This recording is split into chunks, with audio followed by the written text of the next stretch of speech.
Hello. So today I want to tell you about the game Confusing Lands from Envy Born Games. And when I stopped by their booth at Gen Con, they were nice enough to give me this copy of this game. They also have a few other games that come in these small boxes that I am excited to try. I know there's one called Defrag, which I really want to try because if you grew up and are older like me, you remember running the defrag on your computer all the time where it like moved these lines around. We had no idea what it meant, but apparently it was good for a computer. But anyway, back to Confusing Lands. So this is a great game for 1 to 2 players. I really have been enjoying the solo mode on this because it's quick to pull out and play. So you have 18 cards that you are starting the game with, and you're going to flip one of them over. And that is going to be the shared objective for the game. So whether you were playing solo or 2-player, this objective is something that everybody is going to be working towards. And there are great explanations in the game of what each objective means until you kind of start to learn the game. So this will be a card that everyone is going to score.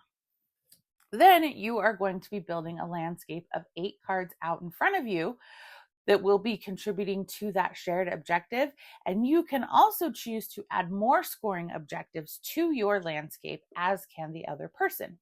However, every objective that you add into your landscape, you are going to lose 10 points for. So you need to be able to make up those points, and you don't want to add too many. Otherwise, things could go terribly, terribly wrong. But if you don't add any to your landscape, you don't get to score the shared objective, so you would get no points and not win.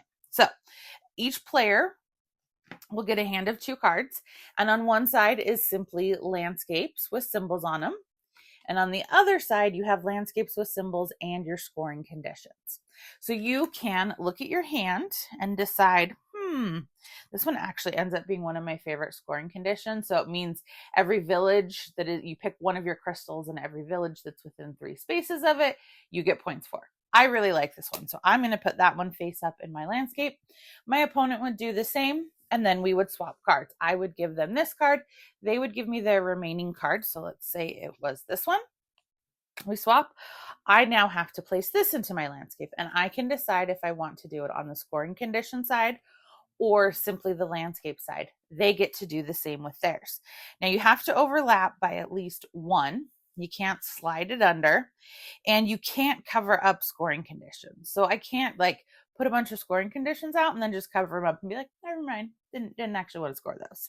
You can cover up as much or as little of a card as you want, and you can rotate them fully 90 degrees any direction that you want. So you place those out, and then you do the same thing. You have a hand of 2 cards. You decide which one you're going to play, put it in your landscape, give the other card to your opponent. Once you have played 8 cards out into your landscape, the game is finished.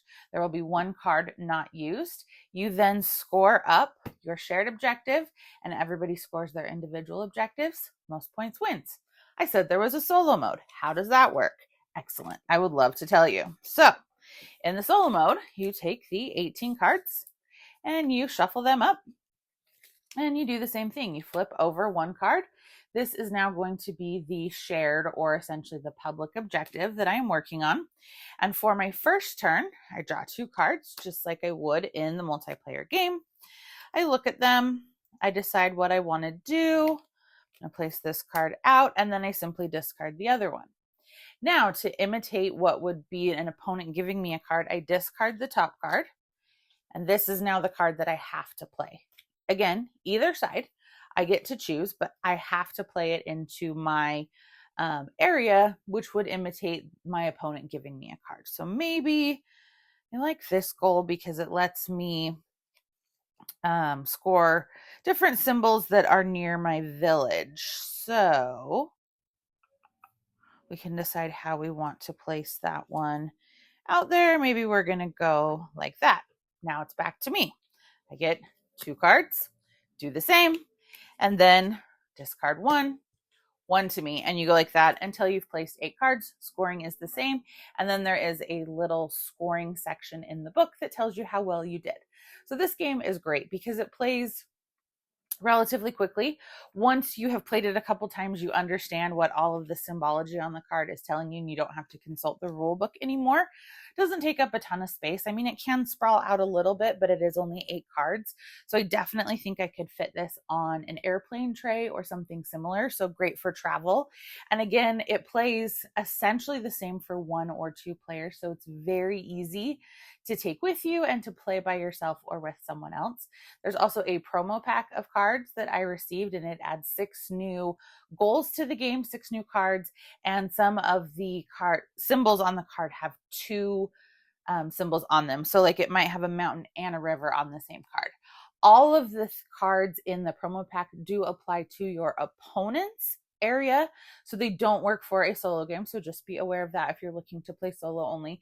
But this is a great game from Envy Born Games. I can't wait to try more of theirs.